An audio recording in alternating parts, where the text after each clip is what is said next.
froze in Mimo remote. Oh, there it goes. All right, 6 seconds, Steve. All right, we are going live.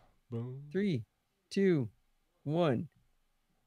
And we are live on YouTube. Hello, NosillaCastaways. We have one of the smallest crews of all time. I think we might just have 4 of us, and I'm counting me and Steve. Where is everybody? It's okay. Rick and Wingman Kevin are both here, so that's good. Yeah, we got a snuffly Steve. We have a quorum. I'll be muting a lot tonight. I think so. We might have Jerry Jr. Nuclear John is pink. Oh, Rush snuck in at the last second there. And somebody's on TitanBot, but it's hard to tell. It's hard to tell who's on TitanBot.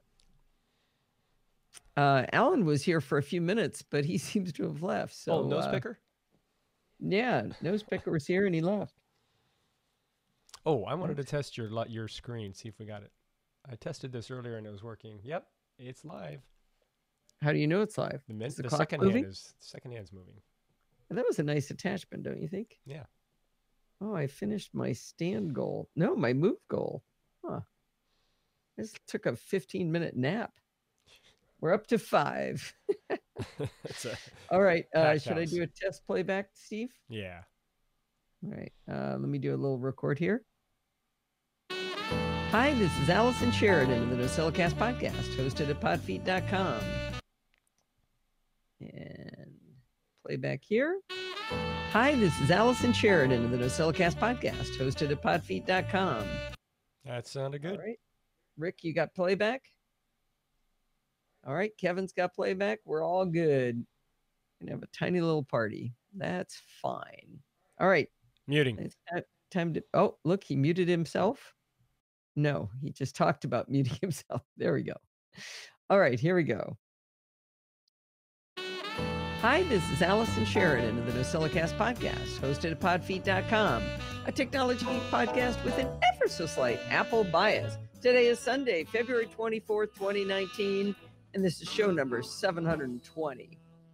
Alert listener James Tinsdale contacted me just today to ask why he couldn't see the Chit Chat Across the Pond light with Donald Burr about 3D printers that was from last week. I'm really glad he asked, as I'd forgotten to put it in the light feed. You see, every week I post the latest chit chat to the big feed, and then I have to remember to also drag it into the light feed or the Programming by Stealth feed, depending on the episode. My bad for forgetting last week, but you should have it now. Well, this week's episode of Chit Chat Across the Pond is of the Programming by Stealth flavor. In the previous installment, Bart had teased us that we were going to get to learn about the template library called Mustache. It just sounds fun, right? But he realized that he needed to teach us about vanilla HTML5 templates first. He starts by showing the problem to be solved, how messy and error-prone it is to create HTML elements using jQuery. You can do it, but it's not pretty. Then he shows us how templates allow you to create multiple elements via cloning of those templates. The syntax is pretty annoying, but I think once we get used to it, it'll be pretty easy and efficient to use. He promises that next time we get to learn Mustache. Well, let's get started here. Let's listen to the audio from a few more of Steve's fabulous videos from our interviews at CES. We're almost done with these, and the last ones will be next week. I have to say that having Steve doing all this work has been marvelous, giving me plenty of time to really dig into getting my homework done for Programming by Stealth. So I'm going to go back to doing it at the last minute after this, I think. All right. Save. Oh, I should probably save the show too. NCF. All right. Nope. That's not what I want to call it. Save as NCF semicolon. That's what it's supposed to be. NCF. Hang on. I'm going to make sure that didn't screw anything up. NC audio. Do I also have NCF? Yes, I do. Okay. What happens to that? Ah, man. Oh, I hate that. Oh, it's going to mess everything up because I did a typo in the name. All right. Let's see. I think Kevin said I have to do a chapter. Rose has arrived. Rose! I'm glad you're here because you're wing woman today because Sandy is at her grandson's 18th birthday party. So it's all up to you. Keep the boys off my back. And the job is? Keep you off my back. Defend Allison. At all costs. At all costs. Copy. Paste. Done. Chapter made. The pressure mouse. Omnicharge. Oh. Is Omnicharge 2 words? Let me go check. You entitled it with that. I mean, the title of the article is all one word, but the audio file you did it as 2 separate words. I think it's 1 word. I'm going to go back to doing it at the last minute after this, I think. Well, you guys know that I've been doing a lot of testing of different portable batteries to try to charge a Mac. Okay. Yeah, it appears to be 1 word. You're terrible at your job. I'll fix it before I put it away. Does that make sense? Yeah. Okay. To get good help these days. All right. I have an opinion on that. On getting good help? No. Stores around the country. Great. We'll go check them out. Thank you very much, Eric. All right. Thank you very much. I am super excited about these kinds of power banks like what OmniCharge was showing us that will finally allow us to charge USB-C enabled laptops without the loss of using AC, DC converters, all that kind of nonsense. I want to go USB-C all the way. I've asked OmniCharge to hook me up with the review unit, so here's hoping that comes through. Why did you unmute and then make a big sipping noise? I muted you. Okay, now you're muted. I think we hit the button about the same time, so we're muting and unmuting. Okay. Okay. Tell you what, I'll do my muting tonight. I don't trust you. Okay, that means you have to remember. I will always remember. Okay. And so you're not muting me on Discord, right? You're just muting me on YouTube. Yeah. Yeah. Okay. Okay. And there. Nope. Oh. There. And then link. And then put that in. Okay. Okay. I'm actually going to do an article. It's a miracle. It's a miracle. She's doing some work. There it is. All right. I think this is a fun story. Here we go. I put your trust in the Steve. Yeah. Yeah, Scooter. That's exactly what I'm going to do.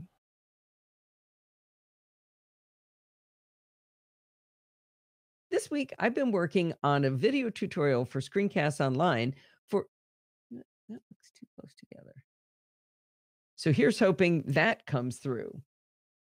This week, it would have been fine. Didn't look right. Back here. This week, I've been working on a video tutorial for Screencasts Online about the tool MarsEdit from red-sweater.com. MarsEdit is what I use for writing everything you see on podfeed.com. It's a fabulous tool that makes blogging so much easier. It's beautifully designed and really capable. One of the great things about doing tutorials is how much you're forced to learn when you have to teach, even if it's about an app you've been using for years. I've been finding some delicious nuggets I'd never noticed until I went through every single option on every single menu. MarsEdit works with different blogging systems, but since WordPress is the dominant player and it's what I use, I decided to demonstrate it using WordPress. When I embarked on this project, I had to figure out a way to demonstrate the tool without throwing a bunch of glop blog posts up on podfeed.com. Now, I could have created another instance of WordPress on my site, I think, or I could have rented a server for like $5 to $10 through a service like Linode. I could have created a free account over on WordPress.com. That would have been fun too. There's another easy and free method, and that's to create an instance of WordPress right on my Mac. It would be free and it would be independent of internet access and speed, so it would be a perfect solution. To do this, you first install an application called MAMP from mamp.info, which is also free. This gives you an Apache web server, a MySQL database, and a PHP programming language all on the Mac. I should say the PHP programming language all on the Mac. So that's why they call it MAMP: Mac, Apache, MySQL, and PHP. So that's a really quick step. Super easy. Download, install, you're good to go. Now it's time to download and install WordPress inside this fancy new MAMP installation. If you start at wordpress.org, which by the way is different from wordpress.com, you can download WordPress and do their famous 5-minute installation. That is not an exaggeration. In 5 minutes, you've got WordPress installed and you're ready to go. With MAMP, you have to turn on the servers. Then it opens a web page with a link to your fancy new WordPress installation. You'll notice that the URL for your locally hosted website is called localhost. There's no .com or .org or .co.uk. It's just localhost.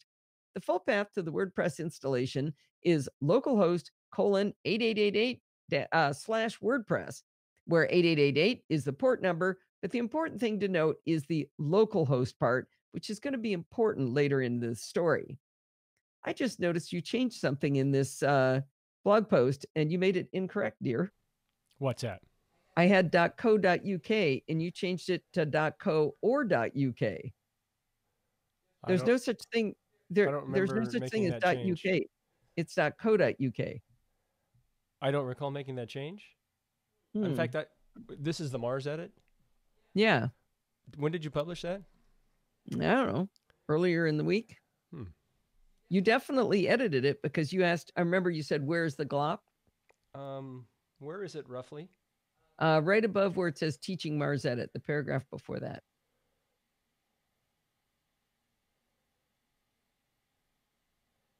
It's not a big deal. Do you want me to fix it? Yeah. Oh, hey, Brett's here. He says he thinks it's autocorrect. Yeah, I think it was. I don't think it would change .co.uk to .co or .uk. That smells like my editor to me, but maybe it was. Do you want me to fix it? Yes, please. So it's .co.uk. Yeah. There is a .co, but there's no .uk. It's .co.uk. Got it. Okay. All right. Muting Steve. Just in time. Right. Whoops. I guess I better close my door. That audio comes through on the mic.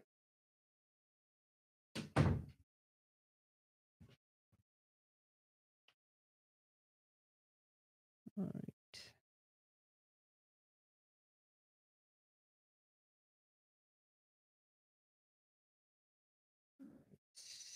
Save. Yep. Auto incorrect. Oh, did he? The sausage has been mild tonight so far. No spicy sausage. All right, here we go. At this point, I was able to connect my fancy new localhost blog to Mars Edit, and I got to work on the tutorial. Everything was glorious. I did a lot of the tutorial while using HTML as the language to write the blog posts. So to put in a link, I had glop like angle bracket a space href equals quote blah.com unquote close angle bracket, and much worse for the more complex things I was demonstrating. This is the language the web is built on, but for a lot of simple things, there's a much cleaner and more human-readable language available to us. You've heard about it before, probably. That language is called Markdown. Instead of angle brackets and arcane commands like ahref for a link, Markdown uses square brackets and round brackets that make the text readable and easier to see your mistakes. I think my favorite thing about Markdown is how much easier it is to make bulleted lists. So I really wanted to show how to use Markdown in Mars Edit. I think I found another, this one might have been mine, Steve. Okay. Right below teaching Mars Edit, second paragraph where I go angle bracket ahref blah.com. There's an S right after the second angle bracket. Right after teaching Mars Edit now, there's a second. There's an S after blah.com close bracket. Thank you.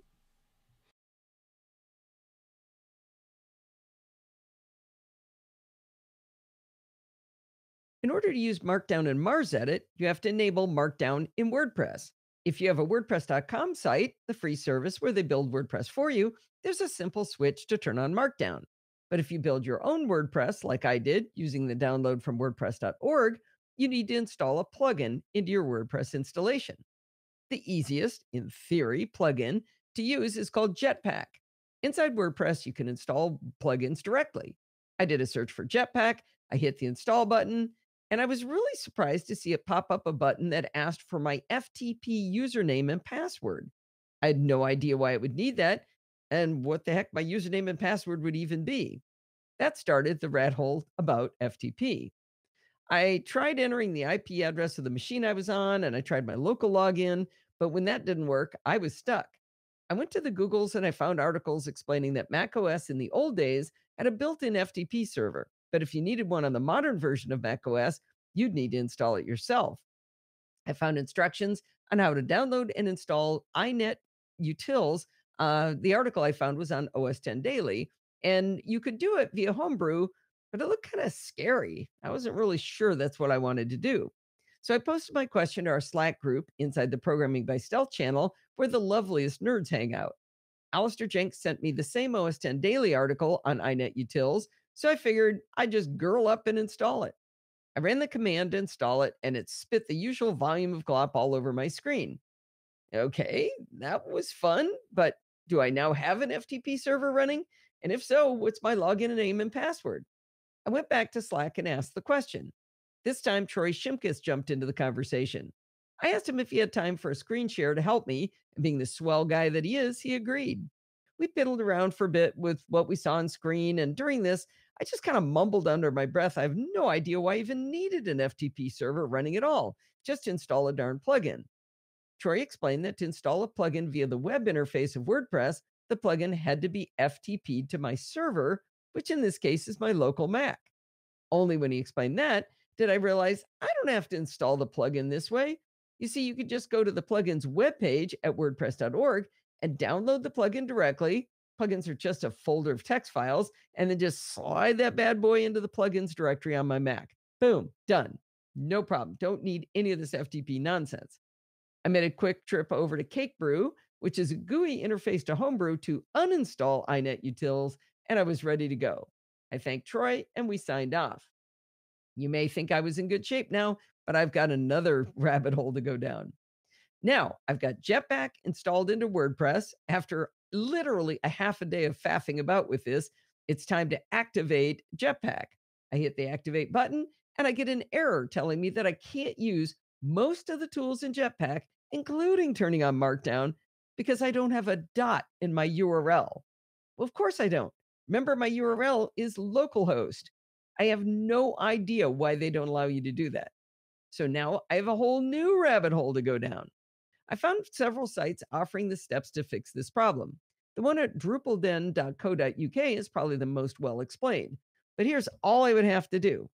Open a file called httpd.conf that's inside my MAMP folder, set the document root folder, change the default port from 8888 to 80, add a virtual host entry to my httpd-vhost.conf file to add a new URL like www.mysite.com, edit my system level host file, and I'd be ready to go.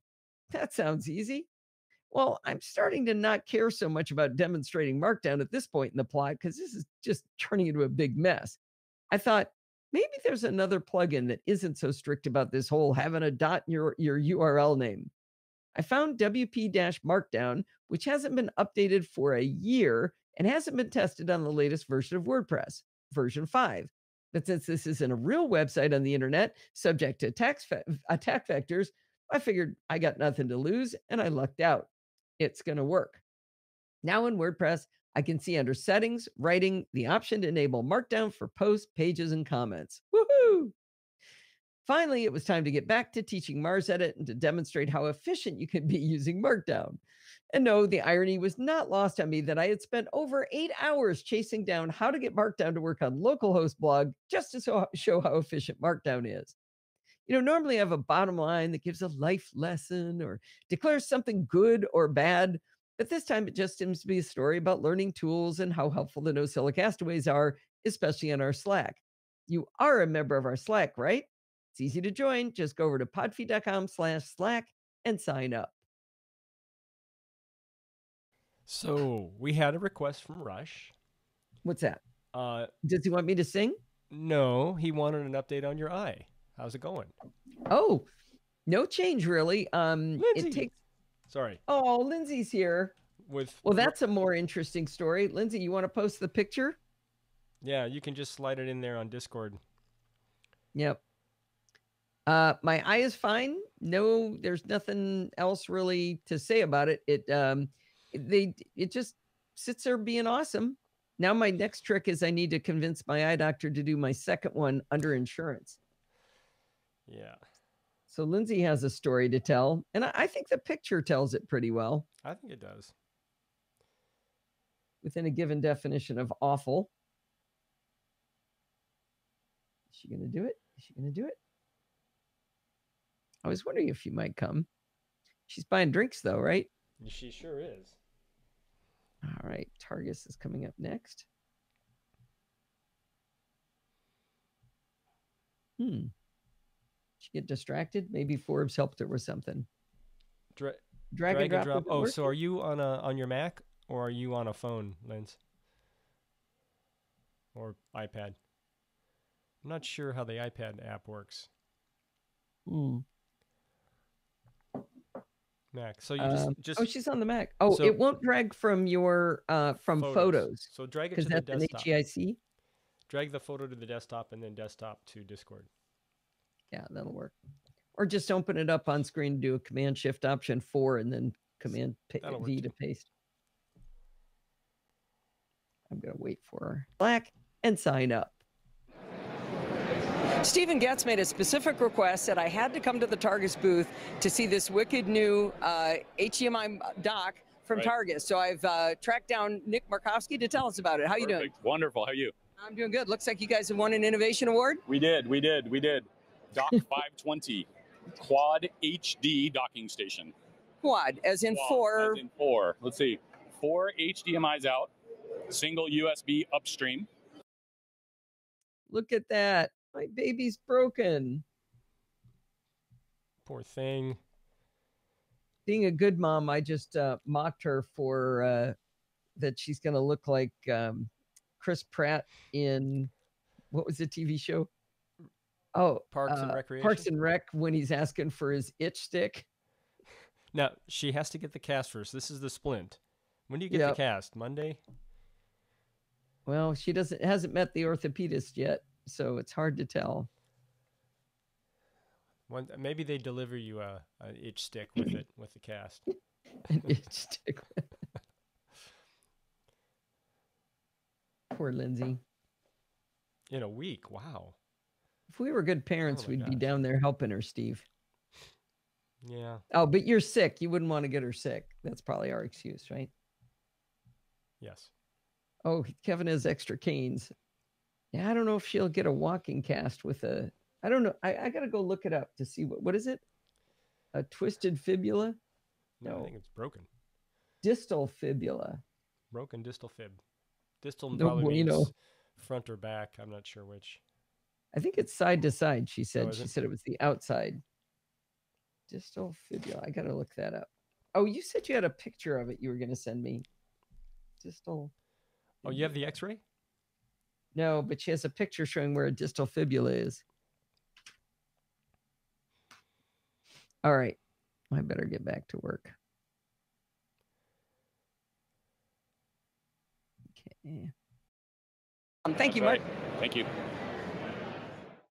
Well, I don't need that Targus video docking station, but I want that video docking station. I need more monitors. That's what I need. Well, this next interview is about an intriguing product called Bitdefender Box. Unfortunately, the gentleman I'm interviewing takes a really long time to realize that I really, truly do want the geeky explanation of how this works. He wasn't doing like a mansplaining or anything. He was just being really, I don't know, vague about the product. And I kept drilling him, trying to get him to get into the specifics. He does get there, but I could have gone even deeper. But anyway, let's take a listen. All right, the box and Bitdefender Box is all caps. That's odd. Oh, I didn't do a chapter mark, did I? I don't think so. Yeah, what you really need now is a picture of the stairs from hell.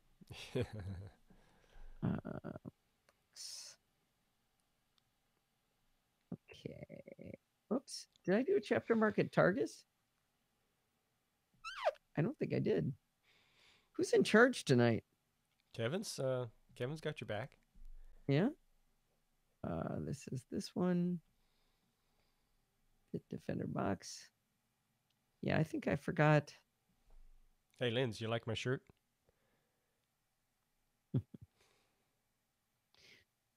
That's her alma mater. Bit Defender. That's not right.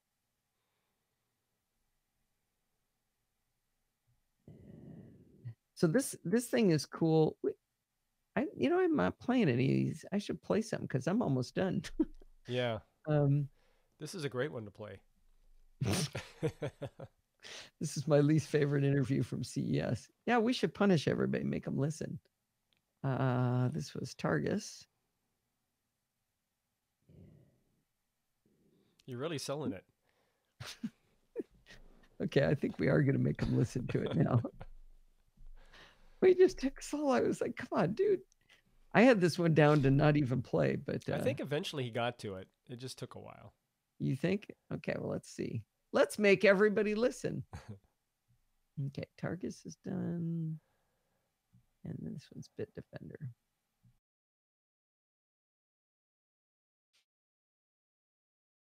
All right. Deeper. But anyway, let's take a listen. I've been really excited to talk to the Bit Defender people about a product called Bit Defender Box. The NosillaCastaways are very security conscious, so sounds like it might be something right up our alley. I'm talking to Dan Bertie right now. Hi, how are you? I'm doing good. Thanks. So what we have here is something that we announced a couple of years ago. This is our second generation product, Bit Defender Box, which is a kind of a hardware security all included for the smart home. So one of the craziest things is people don't realize they live in a smart home yet. It's something that we still kind of figured out and kind of pointed out. I have a smart home. I just have cameras and locks and things sprinkled all over. My lights turn on and off for me. There you go. 27 devices on average per household. Is that what we're seeing? It's kind of crazy. So yeah. So what we're doing here at CES 2019 is we're using all the experience and all the knowledge that we gathered with this product and unpacking the technology within to make it available to everybody around here. Because if you look around us in the smart home sector, everybody sells a device or another that's connected in a form or shape. So, right. So what problem does a Bit Defender box solve? Right. So to oversimplify it, when you install an antivirus on your PC to keep the bad guys out and the viruses out, it's pretty much the same thing, but obviously more complex and so much better. The challenges are for connected devices on the network is that you can't install anything on them.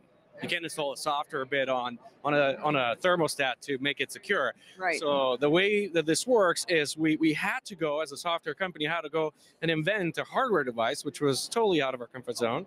A device that sits on the network, acts like a firewall or a protection security device. It looks like a multi-level, multi-technologies and multi-points of security issues that your devices might face. Okay, so I've already got a firewall on my router. So this is more than a firewall, though. Yes. What is it? A firewall is just a set of rules that is pretty static. This is kind of a living creature. This is connected to our cloud, and our cloud protects more than 500 million devices worldwide.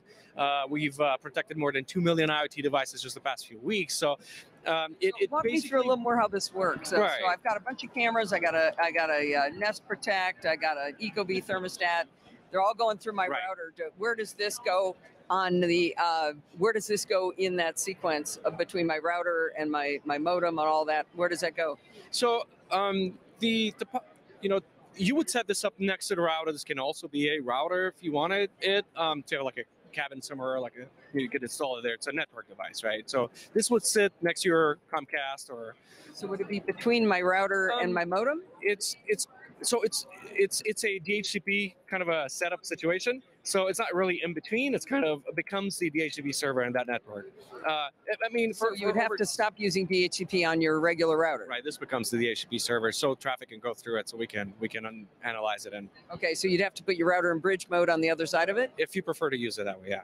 There's a couple of ways that you can set it up. We can so if you had like a high-end router and you wanted to use its capabilities, Wi-Fi capabilities, then you would bridge it. But if you had one of those combo modems from your ISP, which isn't great, then you'd probably want to use this as a Wi-Fi device, and this becomes that Wi-Fi device. So then you don't have to bridge it. So there's a couple of ways either you can way. set it up. Yeah. Okay, so how does it protect an IoT device? Right. So it goes anything from, for example, of course, it comes packed with Total Security, which is our classic security product for PCs and Macs and Android. So there's that extra layer. And then this on the network, basically what happens is anything that has a browser, right? You click on the wrong link, we'll block that.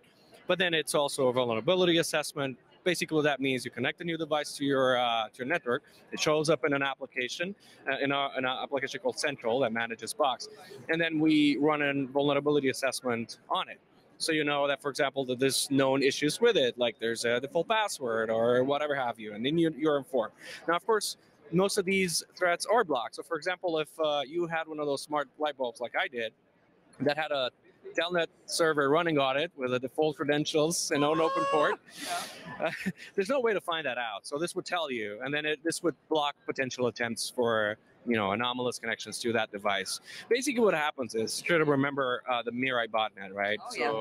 When basically the bad guys took over a bunch of hundreds of thousands of unsuspecting cameras that people have in their homes, and use them as computing power to attack other services. They took down Amazon and Twitter and a bunch of other services. So Box would pick that up. We'll like, okay, this server, this command center is trying to attack our devices. We'll block those connections, and it will prevent, spread of this kind of, attacks. So the information's going to the cloud of what kind of devices I have. Yes. And then going through the box, you're pushing down something that's blocking that kind of connectivity for a problem that's with a known device on my network? Yeah, so it's a mix of things that happen locally and within the cloud for Box. I'm going to give you an example. So, for example, the vulnerability assessment is currently done locally, although we use the same updates from the cloud, the latest. So that's the beauty of, because you asked me about the firewall.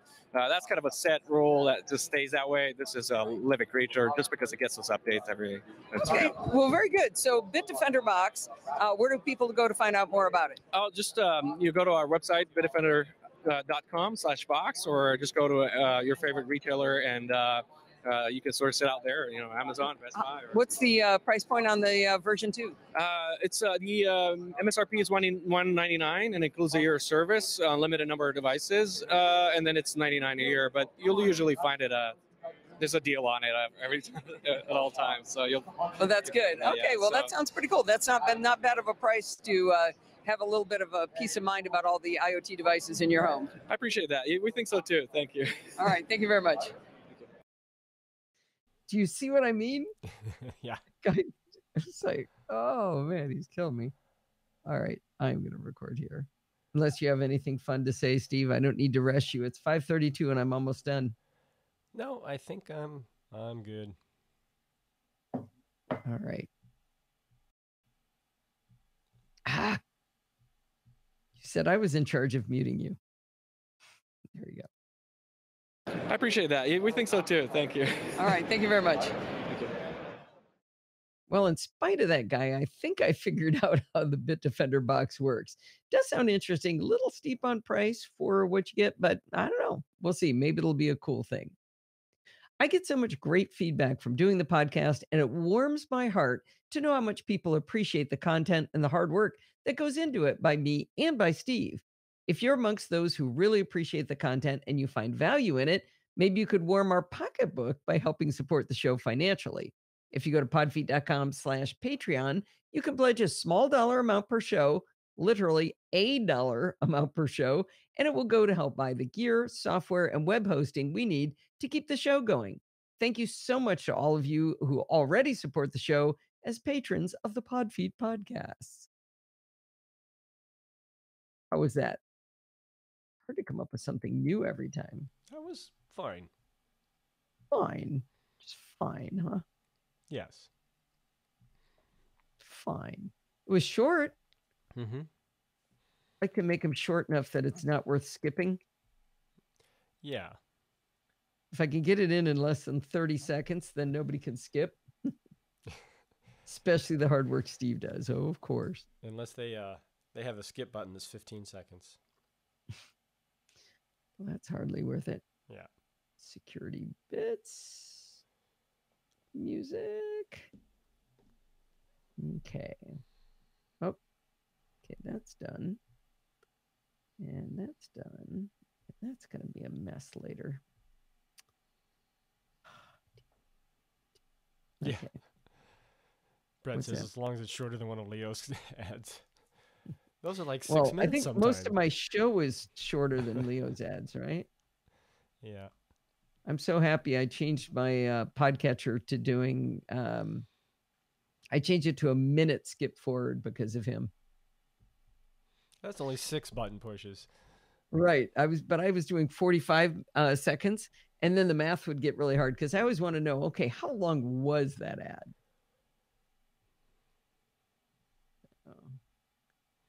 That one, and let's bring in Bart. You showing my audio tracks? No, this is the only fun part. John joined us. John. That's enough. Oh, because now he's essential. He doesn't have time to get here on time. Yeah. Maybe no. Have we decided? Is it the last person in who buys the drinks? I think so. So that means Lindsay's off the hook? Yeah, John's on the hook now. Is Leo still relevant? I don't know. I still like some of the shows. I still listen to Mac Break Weekly. Yeah, except for when Andy goes on his rants about the keyboard on the MacBook Pro. It's like, okay, heard ya. Got it. I could go there, but does he talk over me? Oh, wait, listen. Oh, no. I can't hear it. Split.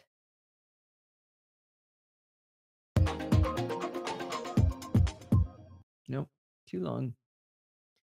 Slide that over. Come on. Slide back. Right there. Let me check both ends. Patrons of the Podfeed podcasts.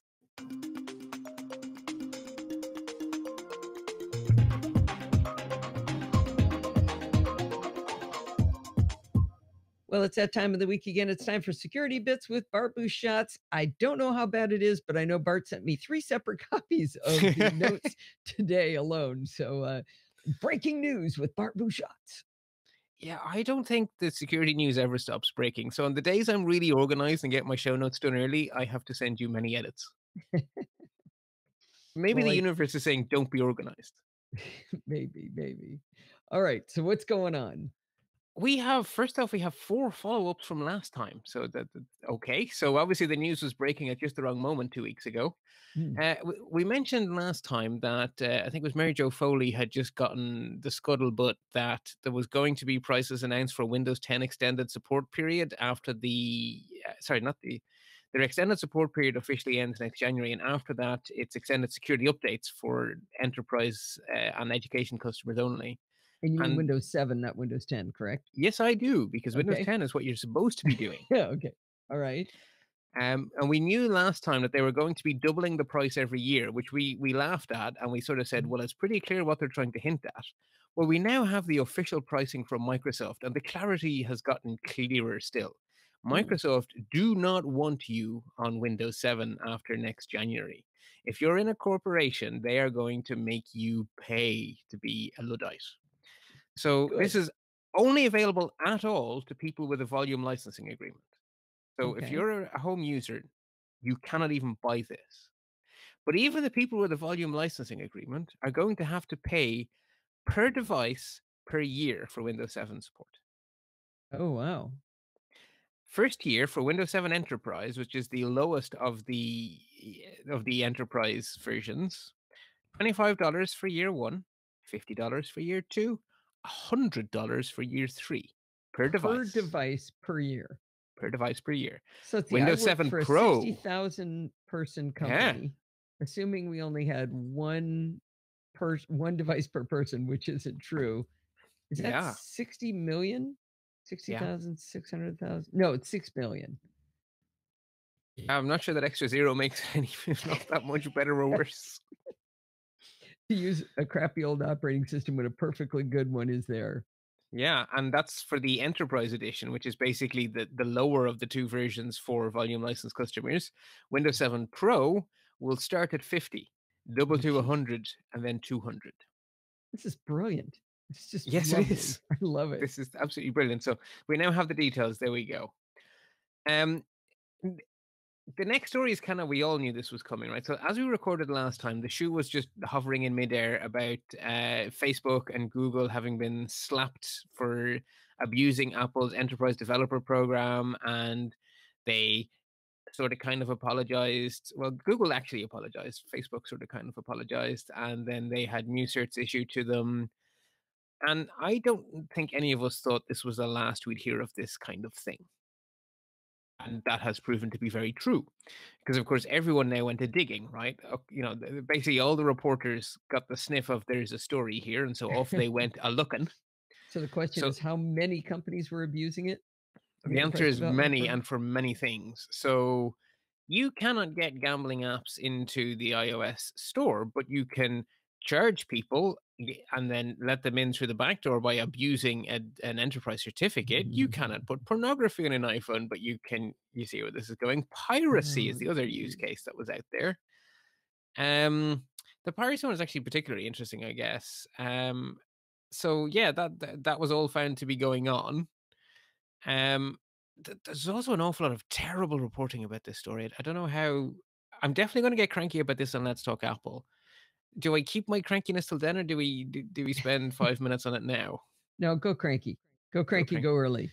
Right. So the whole point of the developer program is that, right, this is the NosillaCast, right? So what's your catchphrase? What's the problem to be solved? Right.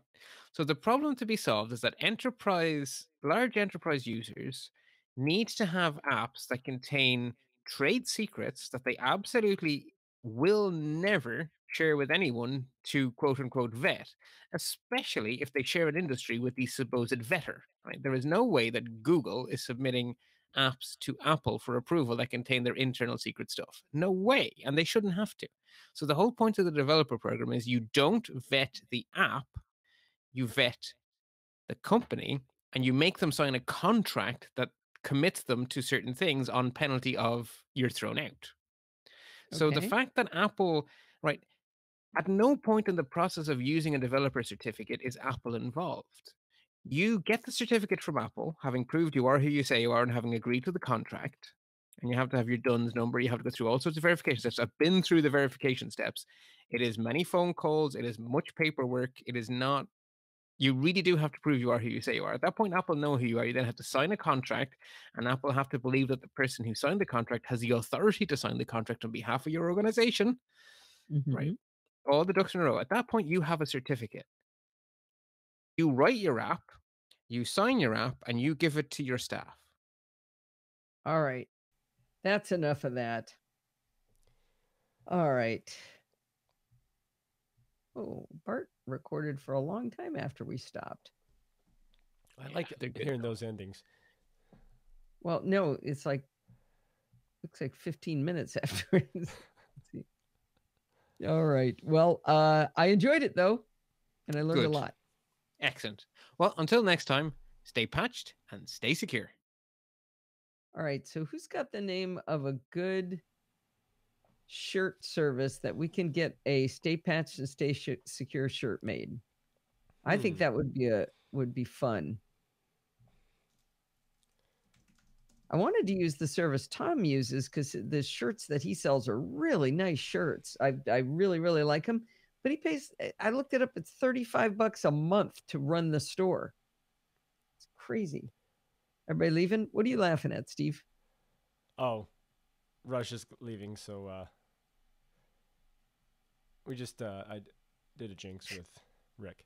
Oh, okay. That's good. All right. Let me do my outro. Well, that's going to wind us up for this week. Do not forget to send in your dumb questions, comments, and suggestions. You can email me at allison@podfeet.com, and you can follow me on Twitter @podfeet. Remember, anything you want starts with podfeet.com. Podfeet.com/Patreon. to become a patron of the Podfeet podcast. Want to talk with your little buddies over on Slack? Podfeet.com/Slack. Still like Facebook? We're still there. Podfeet.com/Facebook. The chat room for the live show? Podfeet.com/chat. If you want to find those Amazon affiliate links, podfeet.com/Amazon. And if you want to join in the fun of the live show, head on over to podfeet.com/live on Sunday nights at 5 p.m. Pacific time and join the friendly and enthusiastic Nosilla castaways. Thanks for listening and stay subscribed. As much vocal fry as I can do. When you said podfeet.com/Facebook, it sounded a bit apologetic. We're still on there. Well, it's just like, I don't know. I wish everybody would go over to Slack and play, but I'm realistic. It's fun being on Slack. Yes, whoop. That was loud. Castaways. Thanks for listening and stay subscribed. Do you care whether I make the volume come back up at the end? I like it's a lot of work. I like it's a lot of work.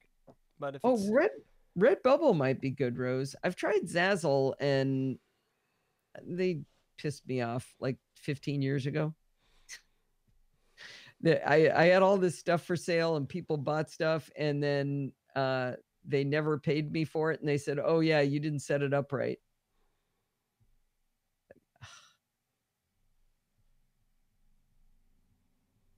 I just wish this was easier. This is annoying.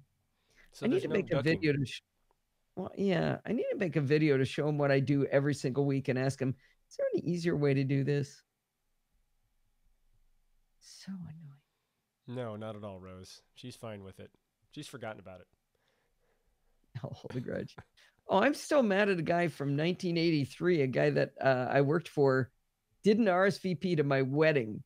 It's the Friday before the wedding. The wedding's on Saturday, and I asked him if he was going, and he said, no, I have to go to draw the lines on the soccer field for my son's soccer game tomorrow. You idiot. Stay subscribed. So, no grudge holding here. That wasn't loud enough. Stay subscribed.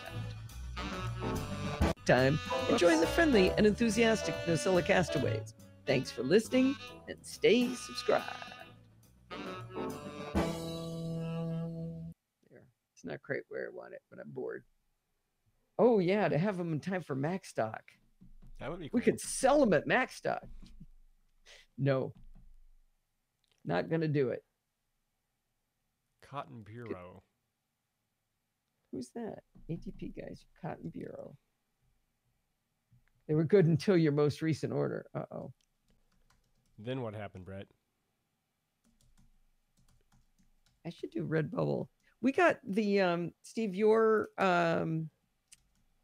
Star Trek mugs were from Redbubble. Ah, no, those are good. Yeah, those are beautiful. Cotton Bureau. Cotton Bureau. Okay. What some of these places make you do an order of like 6 shirts before you can start, having people buy them. And it's like, well, what size shirts am I going to get? I don't want to pay like $30 a shirt, $180 to get shirts made that maybe I don't want. Like, what if they are lame? Oh, they corrected the color and not the size. Well, that's lame. Looks like they're having a mystery sale. What's a mystery sale? Who is? Cotton Bureau. Maybe it's like mystery Brett's date. shirt. You don't know what he's getting. Yeah, it's random. I have a monogram mug. I wear XXX small in my dreams. So have you changed your Twitter handle to Medium in Virginia yet? Hour and 35 minutes. Wow. Hey, get this. Chit Chat Across the Pond and Security Bits were within 27 seconds of each other in time. In duration? Mm-hmm. Wow. Crazy. It's crazy. Uh-oh. This may freeze the feed if I quit that app, right? Which app? Hindenburg. I think we're done. Yeah, I think we may be. We're going to let class out early, 11 minutes early. You guys get to go have some fun. All right, John's leaving. Skinny jeans. All right, I'm going to say goodbye to everybody. Bye, Rose. Mwah. Goodbye. Hang us up, Steve. Hanging up now.